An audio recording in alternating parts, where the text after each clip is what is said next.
সারাদিন কিছুই করলেন না, তবু কেন এত ক্লান্ত, বিষণ্ণ আর ফাঁকা লাগে? একবার ভাবুন তো, আর কতদিন সময় কাটানোর অজুহাতে নিজের মূল্যবান সময় নষ্ট করবেন? আসল সমস্যাটা কোথায়? আপনি আসলে শারীরিকভাবে ক্লান্ত নন, আপনি বন্দী হয়ে আছেন মস্তিষ্কের একটি নোংরা ফাঁদে, যাকে বলে ডোপামিন ট্র্যাপ। রিলস স্ক্রল করা কিংবা ঘন্টার পর ঘন্টা গেম খেলার এই সস্তা আনন্দ নীরবে নিঃশব্দে ধ্বংস করে দিচ্ছে আপনার ভবিষ্যৎ। খেয়াল করেছেন কখনো? ক্যারিয়ার বা পড়াশোনা নিয়ে বসতে গেলে কেন আপনার মস্তিষ্ক বিদ্রোহ করে বসে?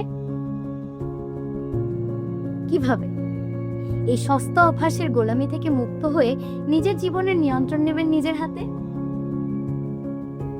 সমাধান একটাই, ডোপামিনের এই নোংরা ফাঁদ থেকে নিজেকে বাঁচাতে প্রতিদিন একটু একটু করে গড়ে তুলুন বই পড়ার অভ্যাস।